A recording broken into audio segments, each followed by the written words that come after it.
প্রিয় শিক্ষার্থীবৃন্দ, আশা করি সকলেই কুশলে আছো। সবাইকে আবারও আমার লেকচার 3তে স্বাগত জানাচ্ছি। আজকে আমি আলোচনা করব কারশফস ল-এর একটি সমাধান নিয়ে।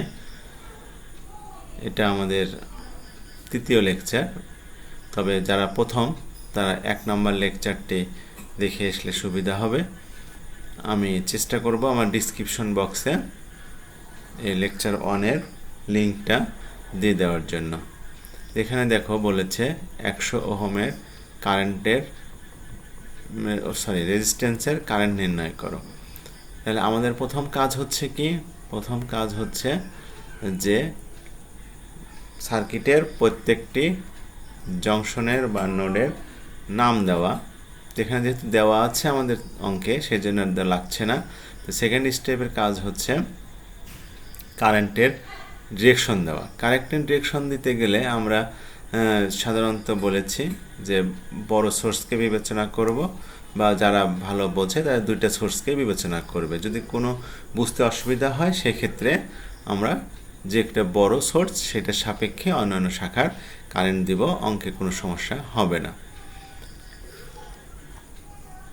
তাহলে আমরা এখানে দেখো এই I1 এই বড় সোর্সটাকে বিবেচনা করে কারেন্ট দিয়েছি। এখানে আমি কারেন্টের মানটা উল্টা দিকে দিয়েছি তোমাদের কনফিউজড দূর হওয়ার জন্য, যে কোনো দিকে কারেন্টের প্রবাহ ধরলে যে অঙ্কটা হবে সেটা বোঝানোর জন্য। এটা হিসাবে কিন্তু আমাদের আসে ডাউনওয়ার্ডে, কিন্তু আমরা দিয়েছি আপওয়ার্ড।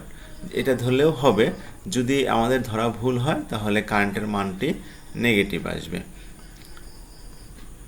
আচ্ছা, তাহলে আমরা কারেন্টের মান ধরলাম।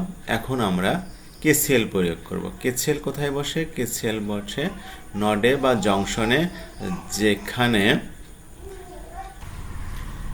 কেসিএলটা হচ্ছে আগত কারেন্ট এবং নির্গত কারেন্টের সমষ্টি সমান।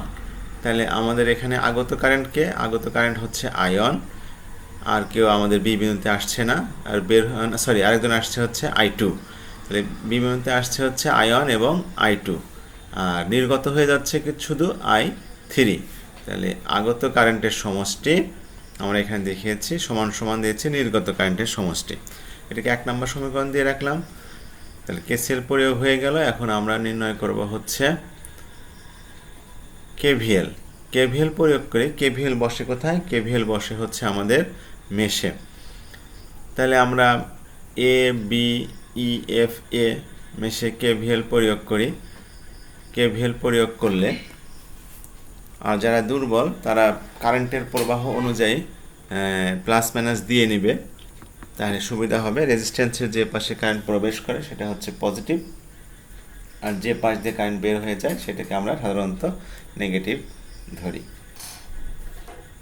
সেই হিসাবে তাহলে আমরা যদি ধরি, এখানে দেখো লিখেছি 150 ভি, তারপরে হচ্ছে 15, এখানে হবে I1 -15 I1 plus 50 I2 plus 110 = 0। এখন যারা নতুন তাদের জন্য একটু বলি যে আমরা কোন চিহ্নটা ইউজ করব। সেক্ষেত্রে আমরা যে কথাটা বলে থাকি সেটা হচ্ছে যে ডিভাইসের বা সোর্সের বা লোডের মাঝখানে অবস্থান করব। অবস্থান করে নিজে নিজে জিজ্ঞাসা করব আমি কোন দিকে যাচ্ছি বা কোন চিহ্নর কাছে যাচ্ছি, কোন দিকে ঘুরছি। ঘোরার পথে যে চিহ্নর কাছে যাব ওই ডিভাইসে, সেই চিহ্নটা আমাদের সামনে বসবে। যেমন আমি বলি যে রেজিস্ট্যান্স এখানে দাঁড়ালে আমরা এখানে যদি জিজ্ঞেস করি কোন দিকে যাচ্ছি, তাহলে যেহেতু আমরা ঘোরার ডিরেকশনটাও দিয়ে দিয়েছি, তাহলে আমরা যাচ্ছি হচ্ছে নেগেটিভে, এই ডিভাইসের নেগেটিভের দিক দিয়ে যাচ্ছি। তাহলে নেগেটিভের দিকে গেলে আমরা এখানে বসবে -15 I1। এইভাবে বের হয়ে গেল। তারপরে সিম্পলিফাই করলাম, করে এখানে সমাধান নাম্বার দিলাম 2।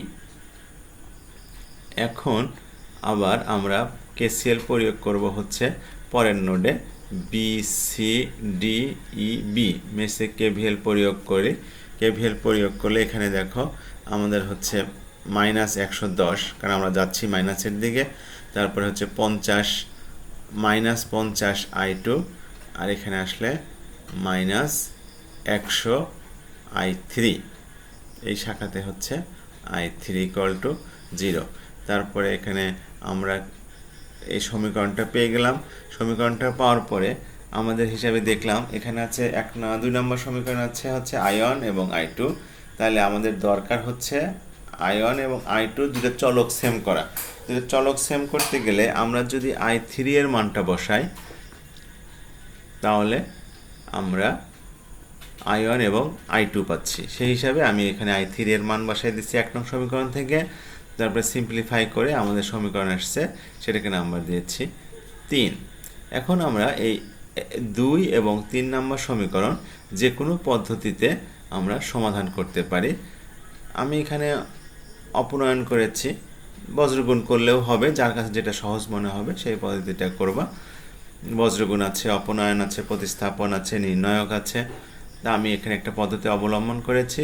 2 নম্বর সমীকরণকে 100 দ্বারা গুণ এবং 3 নম্বর সমীকরণকে 15 দ্বারা গুণ করে যোগ করেছি। যোগ করার পরে আমাদের ফলাফল আসছে এইটাকে সিম্পলিফাই করে আমরা I2 এর মান পেয়েছি এত অ্যাম্পিয়ার। তাহলে এখন ডিরেকশনটা দিয়েছি নিচের দিকে। এখন ডিরেকশন কোন দিক হবে? যেহেতু মাইনাস আসছে তাহলে আমরা যেটা ধরেছি তার বিপরীত দিকে হবে। দেখো I2 এর ডিরেকশন ধরেছি মূল সার্কিটে যেতে হবে। মূল সার্কিটে গেলে I2 এর ডিরেকশন ধরেছি উপর দিকে, তাহলে কিন্তু আমাদের আসছে নেগেটিভ। তাহলে যদি কারেন্টের দিক চাই তাহলে আমরা দিয়ে দেব নিচের দিকে।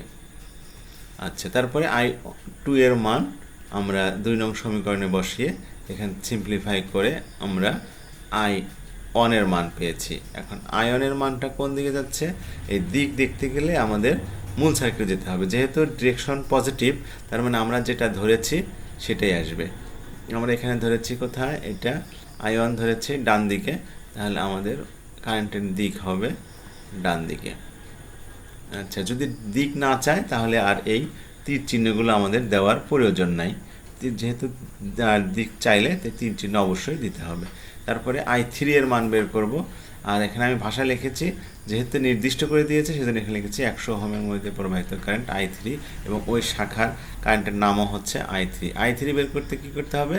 আমাদের 1 নং সমীকরণে I1 এবং I2 এর মানটা বসিয়ে দিলেই আমরা হচ্ছে I3 এর মান পাবো। এবং I3 এর মান হচ্ছে পজিটিভ, তার মানে যেদিকে ডিরেকশন আছে অর্থাৎ ডান দিকে আছে, ডান দিকেই হবে।